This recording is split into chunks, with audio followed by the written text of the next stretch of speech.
Oh, there are a lot of people here. All right, I think we can start. Welcome, everybody, to the third Minerva lecture by Bhargav Bhatt.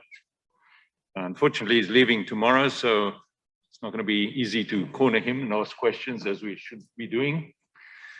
But he will be here next year, as was explained on the first lecture. He's a new colleague of ours, and it's a fantastic way to welcome him here now and then again when he comes to join us for good. And then I'm sure we'll hear much more, and you'll have a chance to talk to him individually, one-on-one. I do encourage people on the Zoom to ask questions here, because Bhargav says he'll be happy to answer any such question. You will be be broadcast, and your question will be clear and answered, I'm sure, clearly. Anyway, so it's great to have Bhargav give the third of the series of lectures on prismatic homology and its application.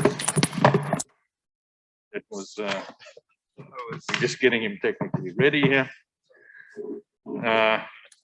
So we saw some remarkable applications in the first two lectures, and he's left one more, or maybe many more, but at least one more application to the Kodaira vanishing. Welcome, and great. Thanks a lot.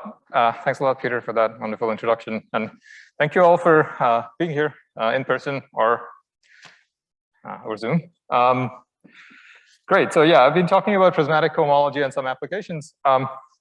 And so the plan today is to talk about an application in algebraic geometry, namely to Kodaira vanishing, which is a certain vanishing theorem, which I'll recall. And this came as a bit of a surprise to me, at least, that you could use these kind of arithmetically inspired techniques to prove these kind of geometric theorems. So let me sort of begin by recalling what it is that we are trying to analogize. So there's a classical theorem called Kodaira vanishing over the complex numbers, and the goal of this talk is to explain what a version of that theorem could look like if you were not working over the complex numbers, but were working in a p-adic setting. So the classical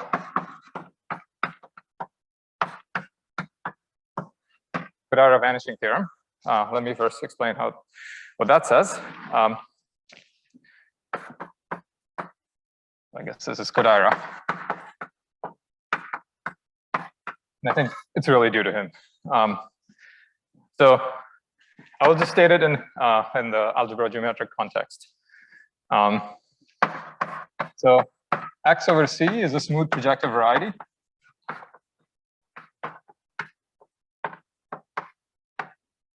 And the vanishing theorem concerns the cohomology of certain line bundles on the variety. And so more precisely, you need an ample line bundle. So it's if you like, L is something which defines an embedding of X into projective space. So if X is embedded inside projective space and you pull back the tautological bundle on projective space to X, you get an ample line bundle. Ample is slightly weaker than that, but that's good enough for intuition. And then the theorem says, in this case, a certain cohomology group attached to L vanishes. And so here's the precise form. So it says that cohomology in degrees less than the dimension of X with coefficients in the inverse of L vanishes.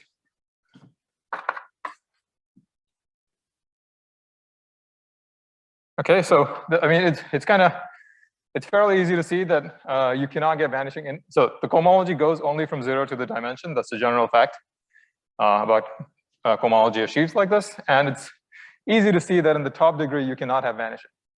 So this is the best you can hope for. Right. So this notation means cohomology in degrees less than less. I just didn't want to write I less than dimension like each time I write such a statement. Yeah. And so this is the vanishing theorem, and it's extremely useful in algebraic geometry, often through its dual formulation. So the dual formulation is cohomology in positive degrees of X with coefficients in the canonical bundle tensored with L. is equal to 0. So the equivalence of these two is some standard Serre duality argument. And so let me just very quickly tell you why something like this can be useful, even though you might not care about higher cohomology.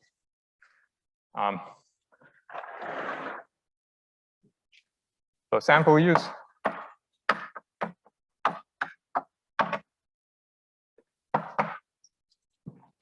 So if you imagine that L is something that defines an embedding into projective space, you can then choose hyperplanes in the projective space and then intersect them with X. So let's pick one of them. So this is the algebraic geometry notation for that. It's a hypersurface in the linear system defined by L. What this vanishing theorem implies with a tiny amount of work is a certain surjectivity statement. So we take sections of the canonical bundle of X, twisted by twice the hyperplane class, and then you restrict them to the hyperplane.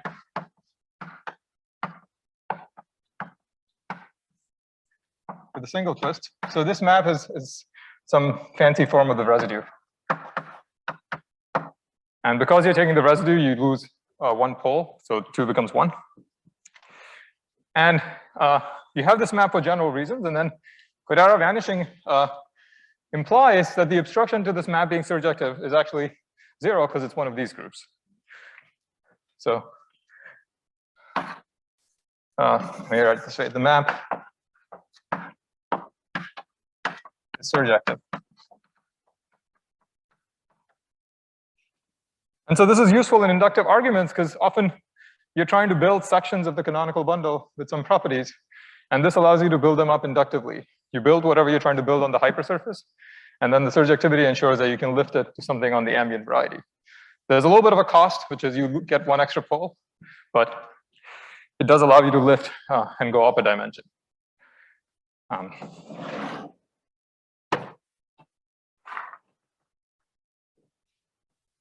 Okay, so this is the Kodaira vanishing theorem that I want to talk about in this talk, and this is how it ends up being useful in many applications. Maybe I should make one remark about this, is the theorem is extremely false away from characteristic 0. So even though, I mean, the statement is some completely algebraic statement, so I'm allowed to replace, I could replace C with any field I want, the theorem will not be true if I make those replacements. So the theorem fails in characteristic P or in mixed characteristic, meaning over the p-adic numbers. Examples in this case were written down by Rham. There are already surface counterexamples. And examples in this case, I don't actually know if they have been written down, although I believe Bertotaro has examples of this. But I mean, it's surely false. There's just, I don't know if there's a reference. And so the goal of this talk is to explain, even though the theorem fails, is that there is some kind of a substitute that can be available in those settings. Okay. So let me very briefly, very briefly, just tell you why it failed. And that will also sort of motivate what we're doing. So maybe let me go over here. So to explain why it fails, let me sort of tell you what the key idea of the standard proof is in very broad terms. So the standard proof is an analytic one. You use Hodge theory. And using Hodge theory, you can translate this vanishing, which has to do sort of with the coherent sheaf theory, so something like function theory in X, to a purely topological statement. And the topological statement, you have more means to prove. So you use Hodge theory to translate the theorem to a standard vanishing that's true for affine varieties called Artin vanishing if you're an algebraic geometer, and Andreotti-Frankel vanishing if you're a topologist. It says that the compactly supported cohomology in degrees less than the dimension of a smooth affine variety with coefficients in the complex numbers is 0. So roughly the smooth affine is going to be the complement of one of these divisors that shows up over here. You pick a ample divisor on X, and then you look at its complement. This is a smooth affine variety, and then Hodge theory tells you that these groups contribute to these topological invariants, and then the topological invariants can be studied by other means. And so that's how the proof goes. And now you can also see why it's not going to work away from characteristic 0, because that tool, Hodge theory, is not available.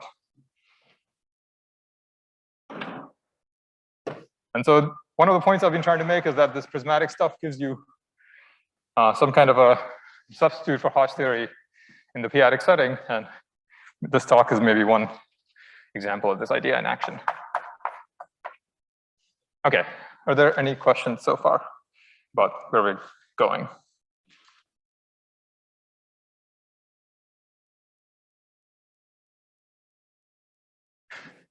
Okay, so now let me tell you what happens in mixed characteristic. So I can tell you the statement of the theorem at least. By the way, I tend to use the word mixed characteristic and p-adic kind of interchangeably. I mean a ring which doesn't have a characteristic, so something like the p-adic integers, where there's a characteristic 0 fraction field and a characteristic p residue field. Okay, and so in this context, here's the theorem. I will call it theorem KV just for later reference. And so X over ZP is a projective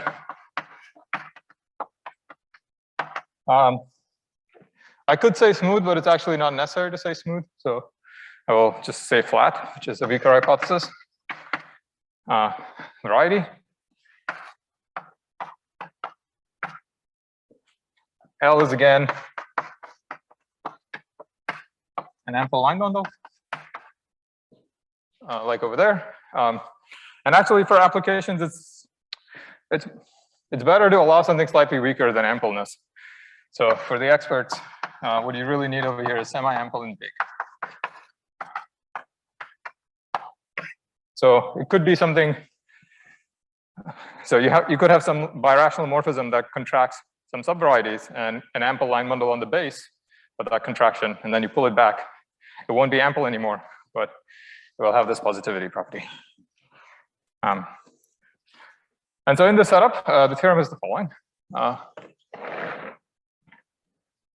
There exists a finite cover I from y to x such that whatever the failure of Kodaira vanishing on x was disappears after you pull it back along pi.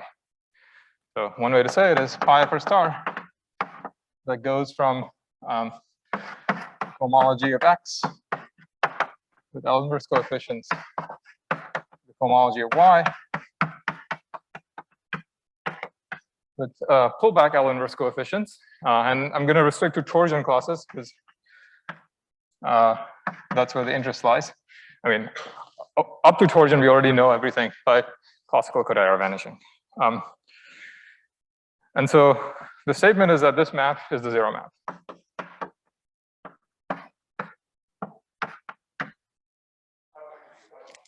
Cover can definitely be ramified, and ramification is necessary. Otherwise, such a theorem might not be true. Yeah, thanks. Right, so this is the theorem. So I'll say a little bit more about the history as I go along. But let me first just emphasize one thing, which is we're not claiming this group is zero, right?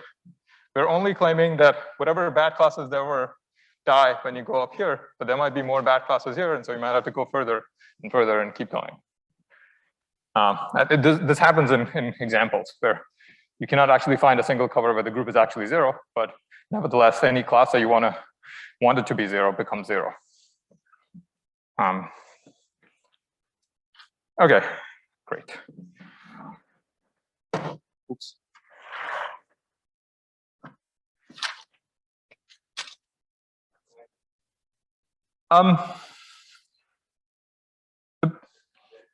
The proof is not super effective, so I don't I mean, certainly I haven't thought about it, but I don't know an answer. Yeah, I mean, it would be nice to actually have a more effective version of these constructions. Like, as you will see, like, right, so one difference between this theorem and usual Kodaira vanishing is this one is saying that just some group is 0. So you don't actually have to construct something new. You just have to prove that something that exists is actually 0. Whereas here you need to actually construct this y. And that makes it more complicated to actually work with. So yeah, actually, let me make some remarks about this. Okay, so maybe the first remark is for the purposes of a talk, this is good enough generality, but in practice, you often want to work in more general situations than what I've written down over here, and that's okay. So I'll just state it vaguely. So there exists a variant over any p-adically complete ring R.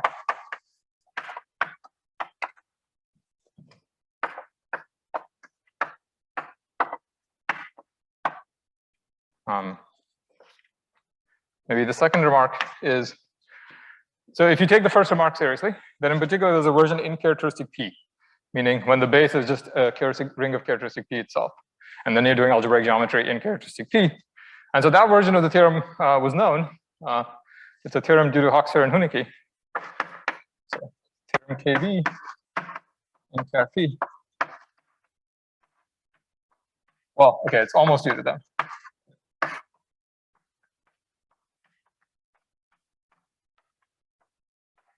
So Hoxer and Hunicke were studying commutative algebra in characteristic P, and they were setting up this machinery of what's now called F singularity theory, but it's often called tight closure theory. And one of the sort of landmark achievements in that subject was the proof of the local algebra version of this theorem. And I say that they almost did it is because they handled the ample case. To handle this generalization, you need to do a little more work. But anyways, it was known there, and it turned out to be quite useful in algebraic geometry in characteristic P.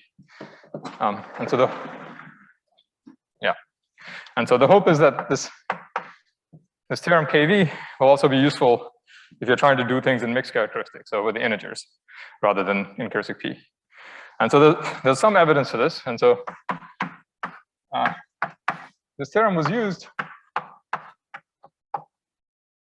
in recent work in birational geometry in mixed characteristic to show the following, which I'm just summarizing.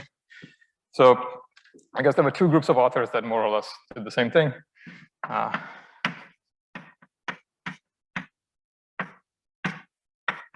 Okay, I'm not writing all the names out. It's myself, Ma, Patakvalvishwi, Tucker, Waldron, Vidicek, Takamatsu, Yoshikawa. This is all from last year. And so the theorem says that you can run the minimal model program for arithmetic threefolds.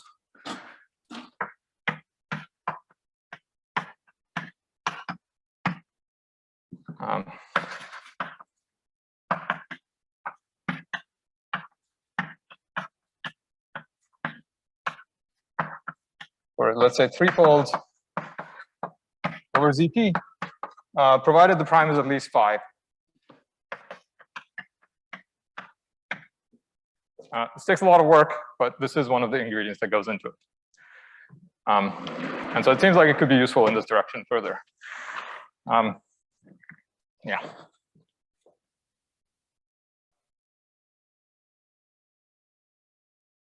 Well, there's a lot of things that go into it.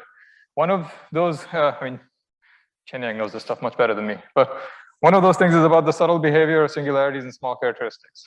And so I think, I mean, maybe it's an artifact of the proof, but one would definitely need more. Yeah. Other questions?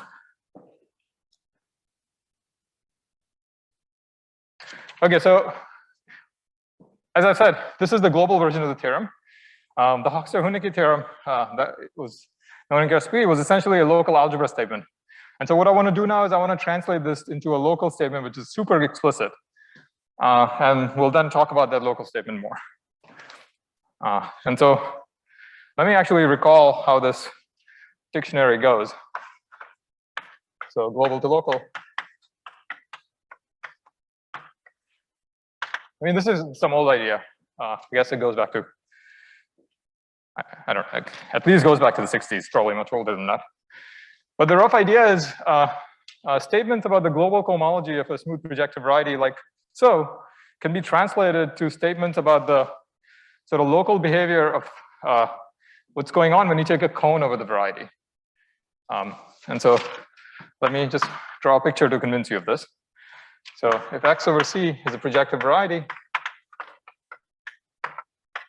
you can embed it actually inside Pn to think of it as an actual projective variety. And then you can draw the following picture. And so here's X. Over X, you have the total space of a line bundle, which is the total space of O of -1. So the inverse of the tautological bundle, I'm just drawing it as a cylinder over X. And then it turns out that if you look at the zero section over here, so this is a copy of X, because I chose the negative power over here, the zero section can be contracted. And what you get is the affine cone over X. And so this sits inside AN plus 1. This AN plus 1 being the AN plus 1 from which you remove the origin and then quotient out by C star to get this Pn. And this is the origin. And then the basic principle is, okay, let me, I guess, write it all the way on the other side. Oh, no, actually, let me try to fit it here. So the principle is that the global homological invariants of X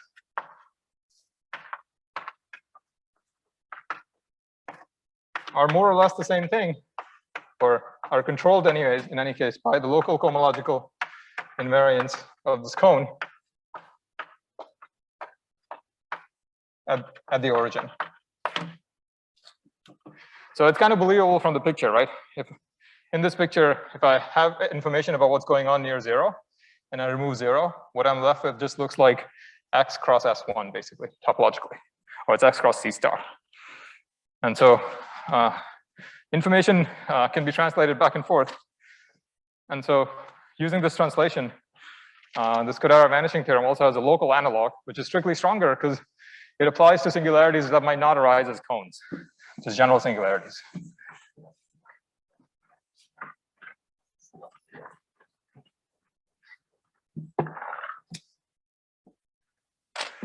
Okay, so this is local Kodaira vanishing. And usually this is formulated in terms of local cohomology, because that's what shows up when you translate from global cohomology of X to something on the cone. But in fact, it has a very elementary reformulation in terms of just certain relations on systems of parameters. And so let me actually write down the elementary version. So this is local Kodaira vanishing. And the setup is the following. So I have a polynomial ring with the p-adic integers, R0. And if I have something slightly bigger, which is a finite extension. So what this means is just that R is an integral domain, and it's finitely generated over R0, and that every element over here satisfies a monic polynomial over the left-hand side. So it's sort of the ring theoretic analog of being a finite extension of fields. And then in this case, one question you might ask is, these elements that I have, x1 through xn, how many interesting relations can there be on these elements when you go to x? Are they a regular sequence, for example, when you go to R? Of course, they might not be, but the theorem says that, again, there's an up to finite covers version where things are okay. So there exists a finite extension, R to S, such that any relation on the xi's, so let me write a relation as summation ai xi equals 0, in R mod P. So if I look at the ring R mod P, I can search for relations that look like so. And amongst these relations, there are some stupid ones, which is xi xj equals xj xi. So if you like, I'm thinking in terms of causal homology over here. But this is what the relations mean. And then the statement is that all relations become stupid when you go up to S.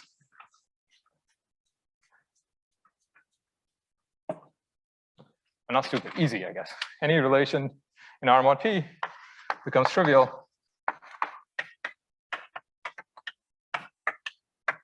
in S mod P.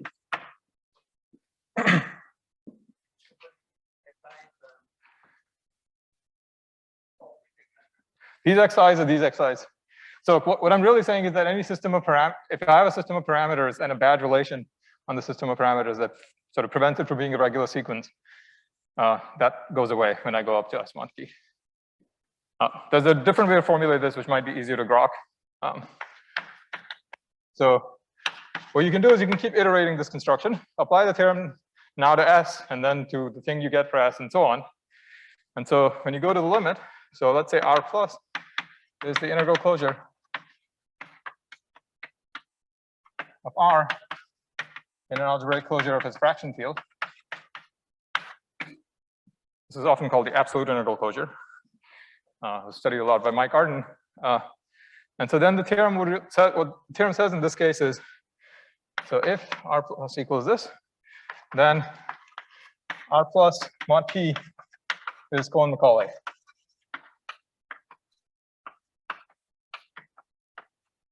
Over R mod P. And if you don't want a statement that involves going mod P, then you could put a p-adic completion. So the p-adic completion of R plus is a Cohen-Macaulay module over R. That's what the theorem is really saying. And this is the concrete incarnation.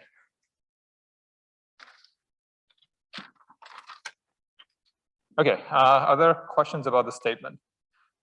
What the words mean?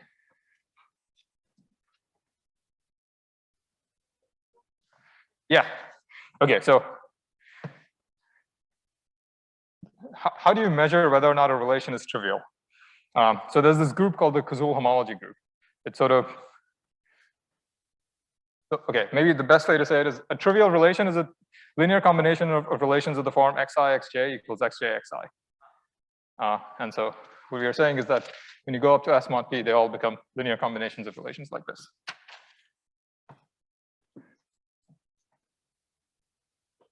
Other questions?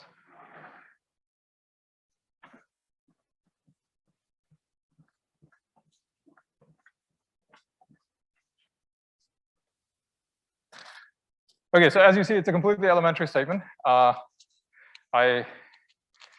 proof I'm going to tell you basically uses everything I've ever done in my life. But it would be great if there was like more elementary way of seeing this, even for small values of n. So let me make some remarks on this. And so maybe the first remark is, what is this mod P doing? So this local Kodaira vanishing is actually false if you don't go mod P. It's false without going mod P.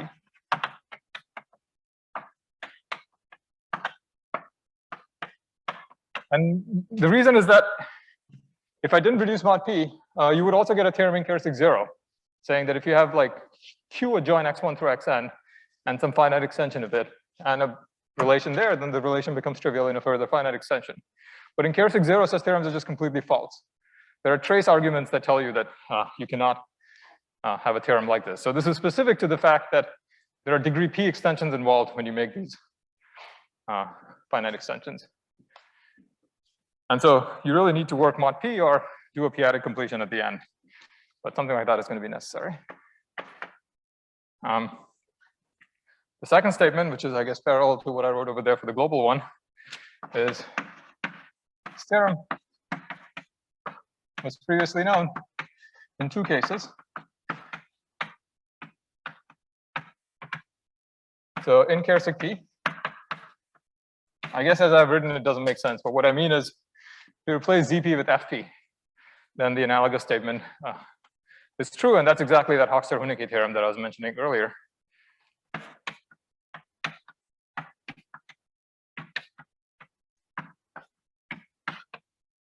And basically, this was it. There was one additional piece of information that we had, which was in small dimensions. So in dimension 3, I guess maybe first thing I should say is in dimension 2, so dimension over here is there are n variables, and then there is an arithmetic variable p. So the dimension, as I've written, is n plus 1. And so in dimension 1 or 2, the theorem is extremely easy to prove because the rings are themselves basically cohomology. So you don't have to do anything, or you just have to go to the normalization. The interesting case is dimension 3, the first one, and there the theorem was almost known.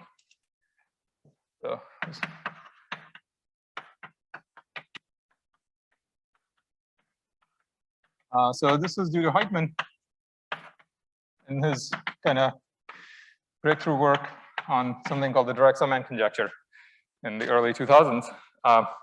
And almost here is meant in a technical sense of almost mathematics, but I don't want to make that precise over here. So let me not. If you're thinking in these terms, when you go up to the absolute integral closure, what it's basically saying is whatever the homology group is that measures the failure of the statement to be true is annihilated by all small powers of p. So not only is it killed by p, but also p to the 1 over p and p to the 1 over p squared and so on.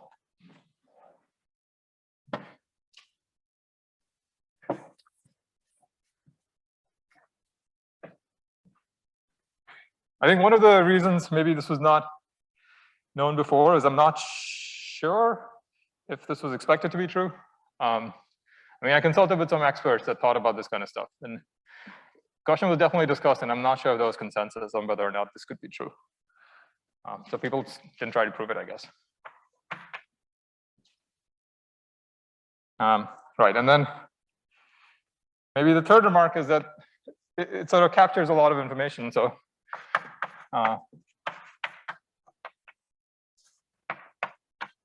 it has a bunch of consequences which were known, or at least most of them were known. But no, so one of them, okay, I'm going to write down 2 of them, and one of them was known and one was not. So there's something called the direct Subman conjecture. There's a big open problem in commutative algebra for 50 years, which was resolved in maybe 2016 by Yves André. It basically says that whenever you have a finite extension like this, and the ring R is regular, so some analog of smooth, then the extension is split as an R module map. And so that kind of very basic sounding statement used a lot of fancy machinery when it was finally resolved. The other thing it implies is something about singularities. So this is again only for people that actually know what these words mean. But there's a condition of singularities that's called being a splinter. And what the theorem says is that p-complete splinters are Cohen-Macaulay.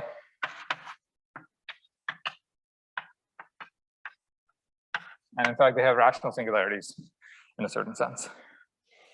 So you get to learn a little bit about singularities this way. And then there are some others, but maybe I'm not going to write them down here because they're kind of specialized. A splinter is a ring. So thank you. Yeah. A splinter is a ring for which every finite extension is split as an R module map. And so essentially the kind of statement that this is saying is that if every finite extension is split and you're in mixed characteristics, then certain birational maps are also split. The kind of maps that show up in the definition of rational singularities.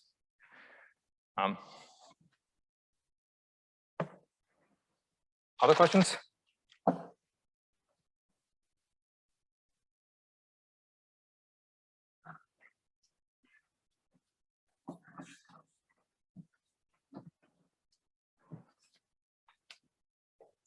Okay, so, oh yeah, and maybe one more thing to say, I guess, before I go on is, this is extremely not effective, right? So,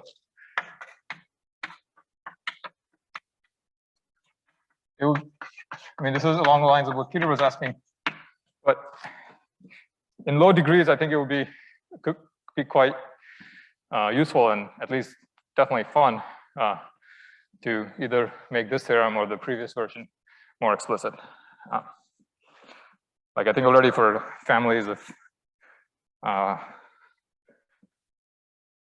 think it's already interesting for families of curves, or the cone over a family of curves. So something like a threefold.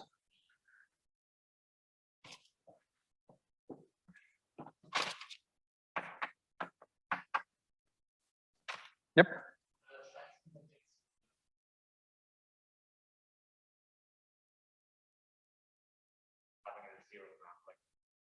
Yes, exactly. Yeah, it's certain maps on local cohomology as 0. Yeah. Right. I mean, so I'm about to explain very roughly what goes into the proof. In particular, I'll give a reformulation of this, which will make which cohomology groups that appear clear. Yeah. So what I want to do in the rest of the talk is give you a very kind of wishy-washy idea of what goes into proving this statement, and more precisely what the connection with prismatic homology is. Because so far, I think it's not obvious why this should be related to anything that I've talked about in the previous talks.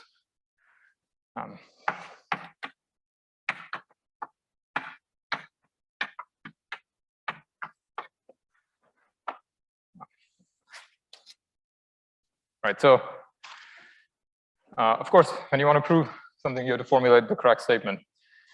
That one is a little too weak, but here's kind of a reasonable one. So I'm going to formulate it in the language that's sort of common in commutative algebra. So R comma M is a complete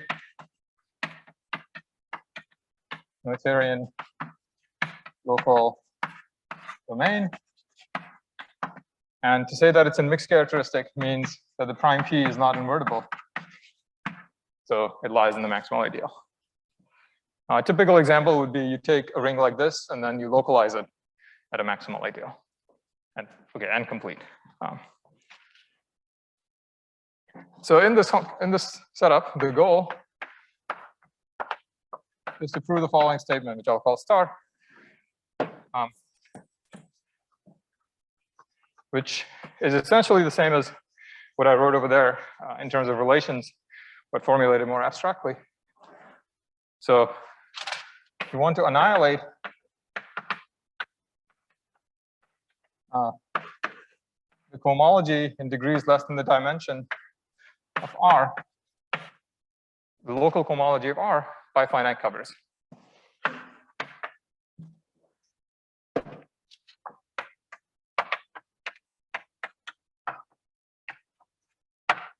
Okay, so what I mean is, given a class in this local cohomology group attached to R, build a finite extension where that class becomes 0.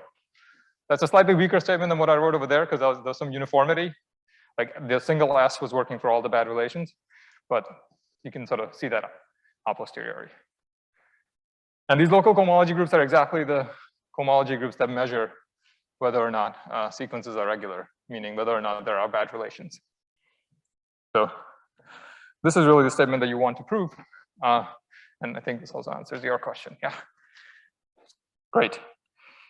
So the starting point is to try and translate this into something else.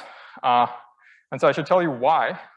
So basically the way it worked, at least for me, was you sort of stare hard at what was working in Kirsig P. And what was working in Kirsig P was the fact that every object you would ever write down in Kirsig P has a Frobenius action. Like if you have a ring of Kirsig P, sending x to the P is a ring endomorphism. And this commutes with all maps between rings of Kirsig P.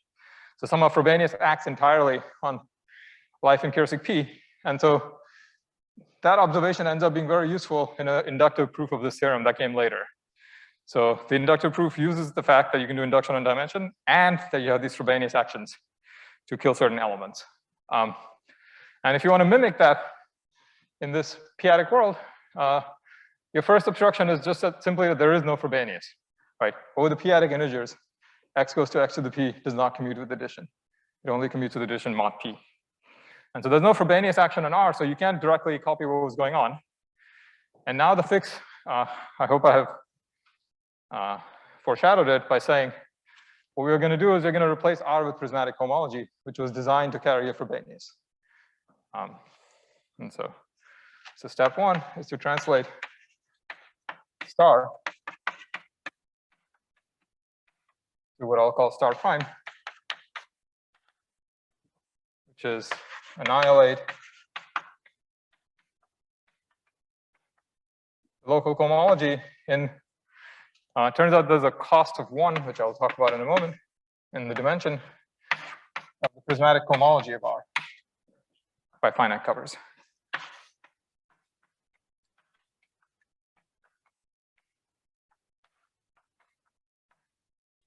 So I guess in my second talk, I technically gave you a definition of what prismatic homology was. I don't expect you to remember it. I'll just remind you what the two important features were. One was that in the notion of a prism, there was this kind of extra parameter that was floating around. There was this ideal I. And so somehow if you have a prism A comma I, then A has dimension 1 more than the dimension of A mod I. And it is A mod I which is closely connected to R, or really prism R mod I, which is closely connected to R. And so prism R itself has an extra dimension, which is like some kind of an arithmetic direction. And so that's why the dimension over here gets bumped up by 1. And the Frobenius now is there, so it's going to be exploited in step 2.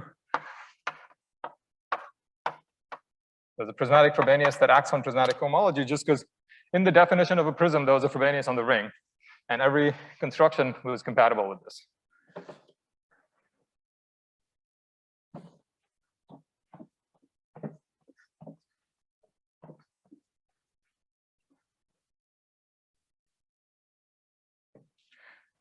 Okay, so that was the first step. And then the second step, which is where all the action is, I'll just summarize in a line. So you're going to prove star prime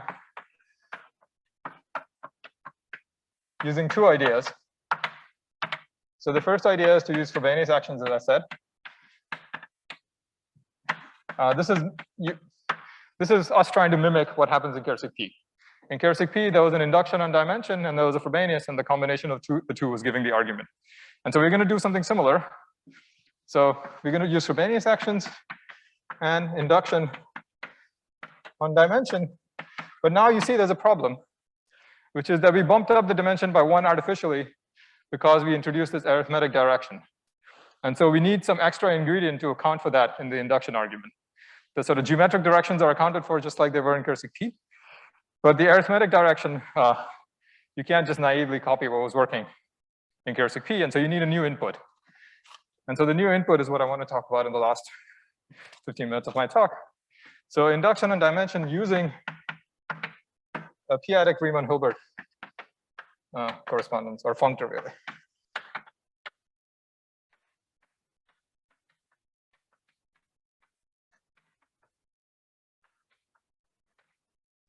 So this is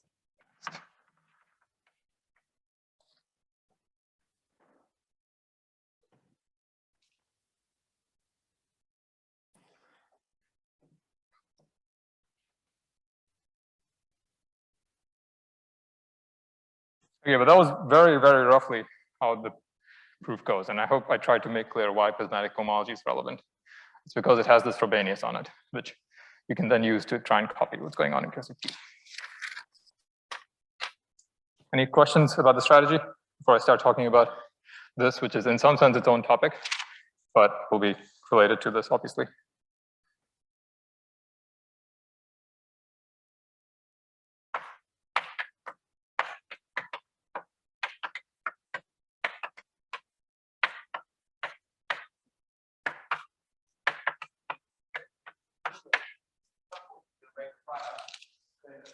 Right. That's hidden over here. So the way the induction argument works is that what you try to prove by induction is that there exists a finite extension where you're trying to prove that this entire group goes to 0 over there. But what you prove by induction actually is that the group goes to something of finite length. And then once it goes to something of finite length, you can use Frobenius to try and annihilate it. So it doesn't come up directly. It's this kind of inexplicit inductive argument.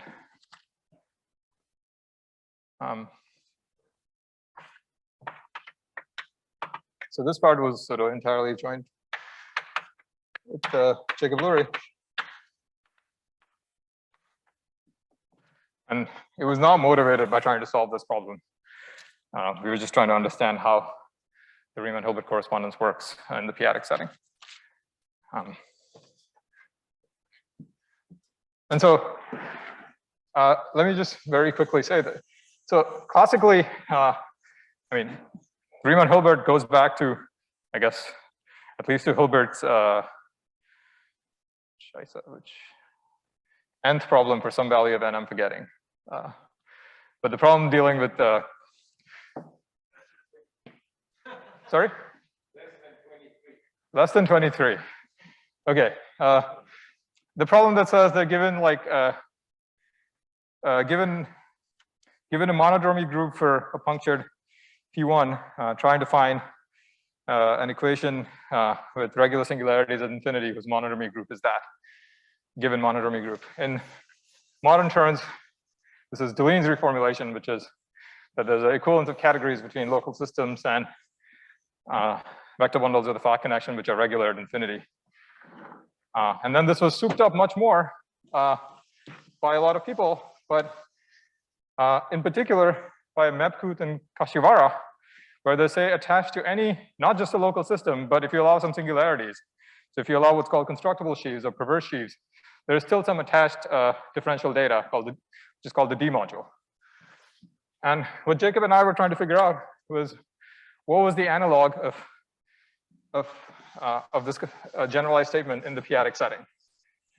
So what kind of a function theoretic data can you attach to a constructible sheaf in p-adic geometry to deal with the singularities in some graceful way? And so what we came up with is going to be summarized here. I'm not giving you a construction. I will just simply tell you two nice properties of what it does.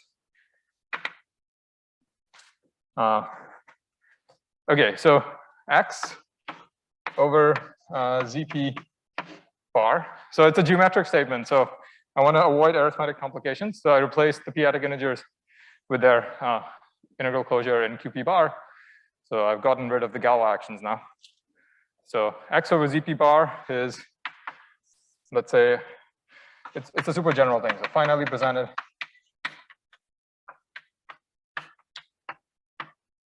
variety scheme. And then the theorem is in this setup. So I'll draw the same picture I drew last time in the first lecture. Here's X. Here's ZP bar, or the spectrum of ZP bar. There are two sort of geometric objects in the picture. One is the characteristic zero fiber, which is an actual variety over something isomorphic to the complex numbers. And then there is this kind of characteristic p fiber, which is, I guess this color is similar over here. And it could look sort of more singular than the one you had before, than the one in characteristic zero.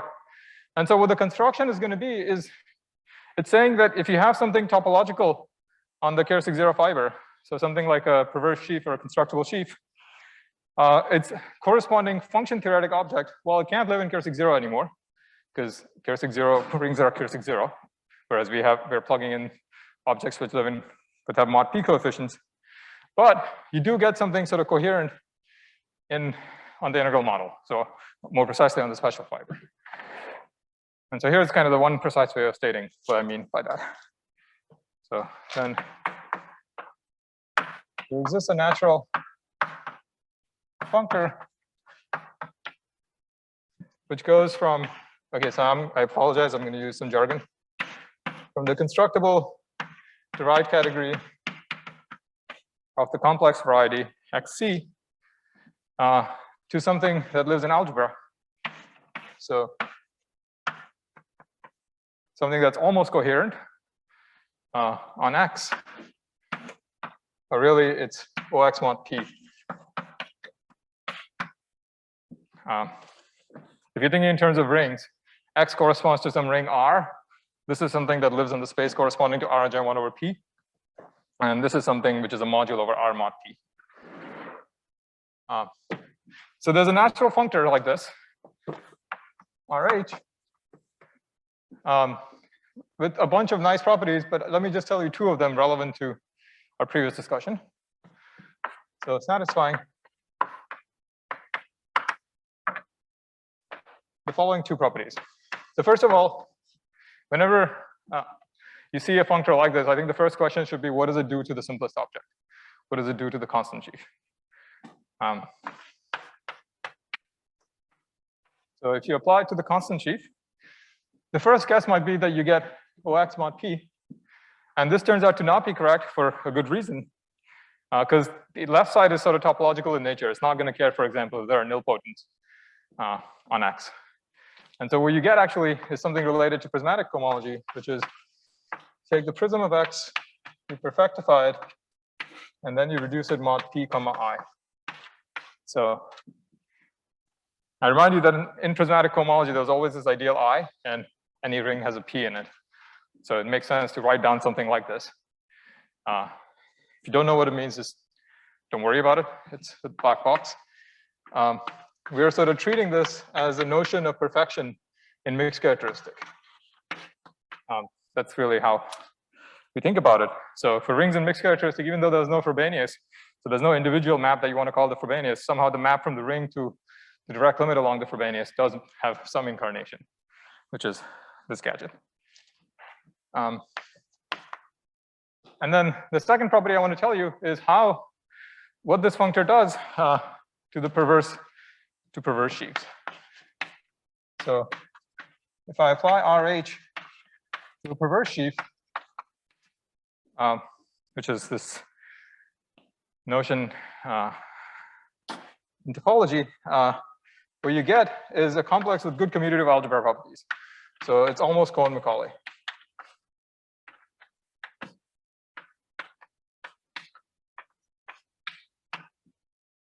So almost, again, is in this technical sense, which I've not really explained in this talk. And Cohen-Macaulay means that it satisfies the kind of vanishings we wanted to satisfy. So this group would be 0 if R was Cohen-Macaulay. And that's what you get about the output of the construction.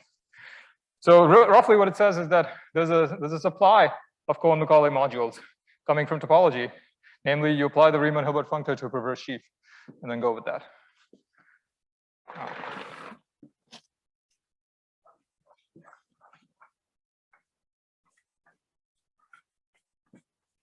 Okay, and so I'm going to end very soon. All I want to do is I want to tell you now why this theorem has anything to do with the problem we were trying to solve over here. And so the connection is the following. So the relevance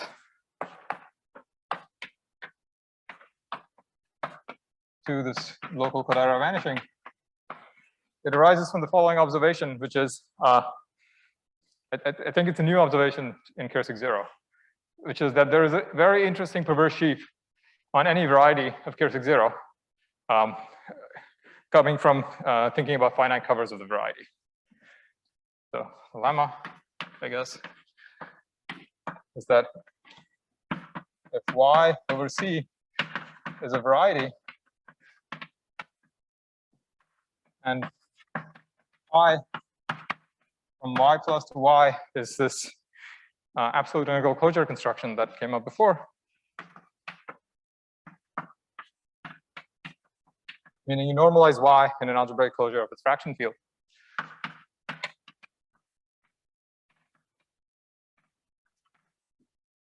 Then the push forward of the constant sheaf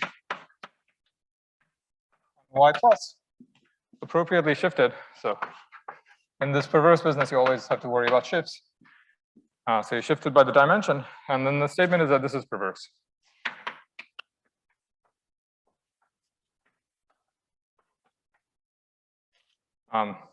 So in other words, if you know a little bit about perverse sheaves, maybe this might be slightly surprising because perverse sheaves have to do with singularities. And if your variety has bad singularities, the constant sheaf will typically not be perverse. And so what this is saying is something very similar to what we were saying earlier in algebra, which is even though at any individual finite cover, the singularities are bad, if you take the limit over all finite covers, the singularities somehow become better. Namely that this gadget becomes perverse. And this is useful because of the two properties of the functor I wrote down over there. So A and B plus this lemma imply that if you take the Riemann-Hilbert functor and you apply it to this kind of object for the generic fiber, okay, I guess there's a push-forward compatibility, which I didn't write down. But what you get is something to do with the perfectoidization, which turns out to be extremely simple over the integral closure. You don't do anything. So anyways, this just turns out to be R plus itself, the absolute integral closure, or OX plus. Reduce mod P. And everything is happening in this world of almost mathematics. So in the almost category. And the theorem says that this guy is Cohen-Macaulay, which is the kind of statement we wanted to prove in local Kodaira vanishing, that the absolute integral closure of rings of mixed characteristic is Cohen-Macaulay. And so this is kind of proving it in the almost category. And that almost statement is exactly the extra ingredient that you need to sort of jump this hump that came up earlier about the arithmetic direction. Okay, I think that's all I wanted to say. So thank you.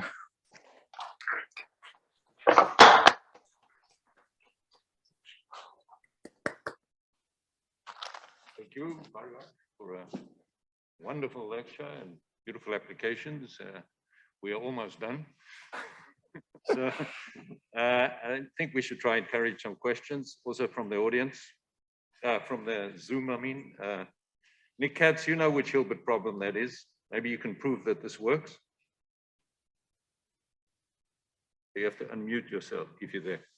Yeah, that's kind of embarrassing when you do that. Yeah, speak. 23, I think. Yeah. This is number 23. You wrote a paper on it. Okay, thank you.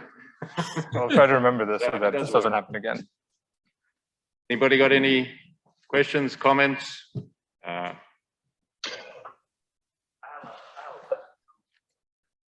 Yes.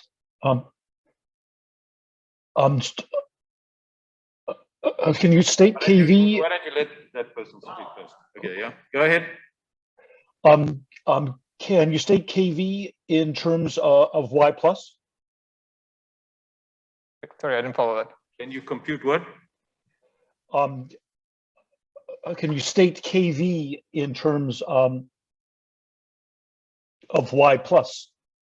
Okay. Oh, can you say Kodaira vanishing in terms of Y plus? Yeah. Well, not in terms of Y plus, right? Because Y plus is living in characteristic 0. But X plus, which was this kind of integral thing Sorry. that was showing up, Kodaira vanishing says exactly that the structure sheaf of X plus is Cohen-Macaulay. Okay. So we're proving that the structure sheaf is Cohen-Macaulay by using the generic fiber and Riemann-Hilbert to almost prove it, and then the prismatic stuff to go from almost mathematics to real mathematics. Okay, thank you.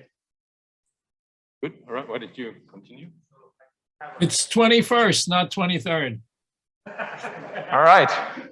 I bet I'll get confused next time this happens. So I have a small note. So here, like, you consider constructive sheaves, and actually, like, you take like direct limits of these, right? So that you can Correct. from an infinite cover. Yes, exactly. You have to really, yeah, thank you. Good point. That's a technical point, but I was trying to skip. Yeah, somehow like you really want is some version of this theorem with big categories. So all sheaves on the left-hand side, and then all modules on the right-hand side, and then the fact that constructible guys go to almost coherent guys is like a theorem. Yeah. I have a philosophical question. Huh?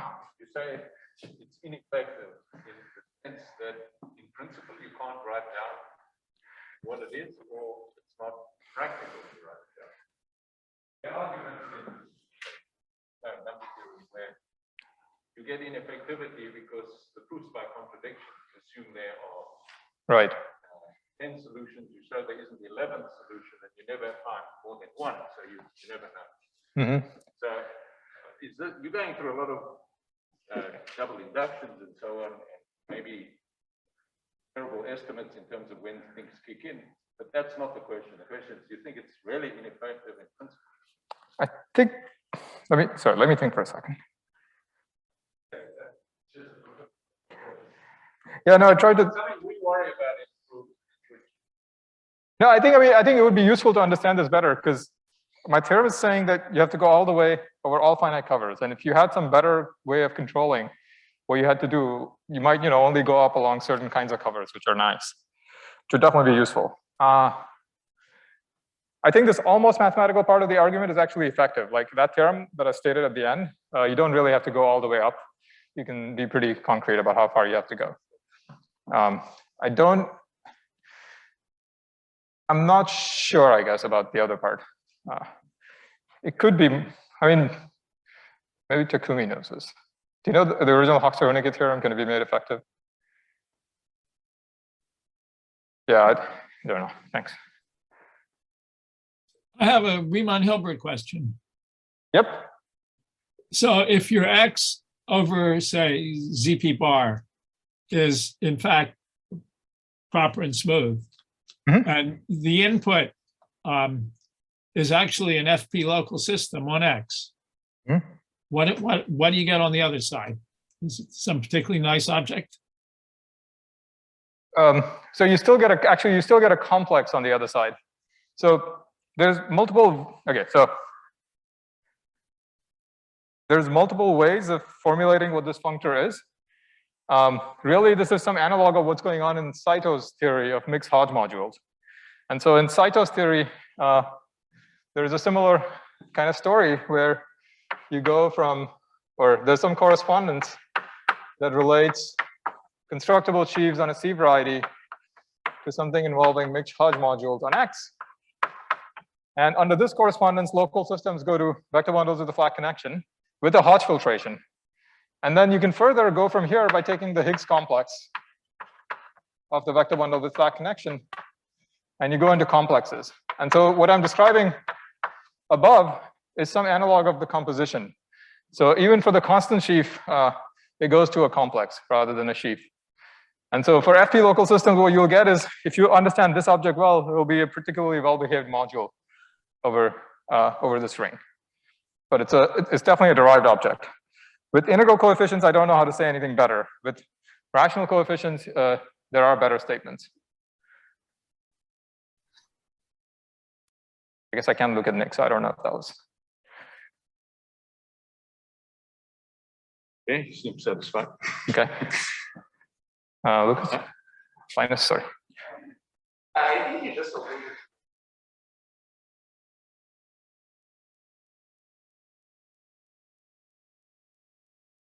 Yeah, so I think they do the analog of the first thing. Sorry. So there's existing literature on p-adic Riemann-Hilbert, which I didn't talk about at all in my talk. But in particular, there's this work by Liu and Zhu, and then later, which was in the rigid analytic context, building on work of Scholze and Faltings, and then later algebraized by DLLZ, Dao, Lan, Liu, Zhu. And so what they do is some analog of going from constructible sheaves to vector bundles with a flat connection and a Hodge filtration. And so, yeah, I think what I'm saying is that if you try to do things with integral coefficients, I don't know what the analog of this intermediate object is, but the composition seems easy to write down.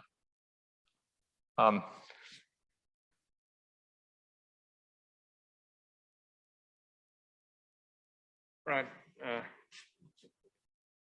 One more question and repeat this. Yep.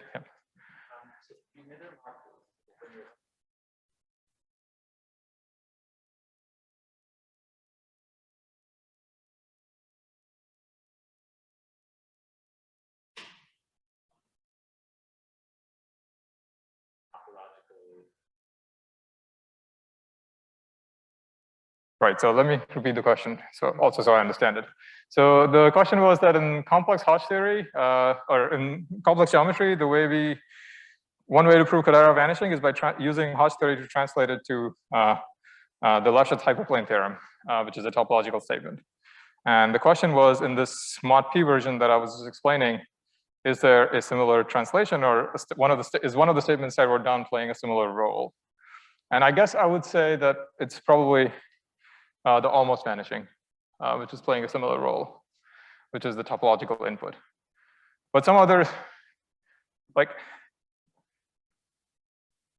almost vanishing proves the statement in the almost category, but then you still really have to do something on on the special fiber, which I don't think has a counterpart in the Hodge theory, in classical Hodge theory. Yeah. All right. Oh. Okay, this will be the last question. And we'll keep it.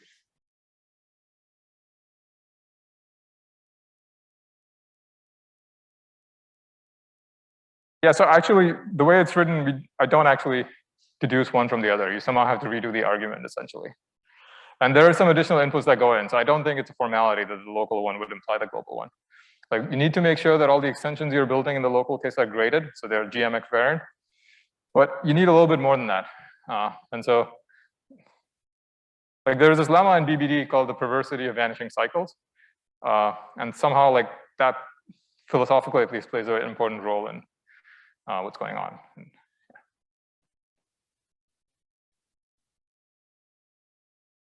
All right, so I think we can formally end the lectures here, the whole lecture series. And so let's unmute everybody there and everybody here and clap for all three beautiful lectures on the applications of prismatic homology.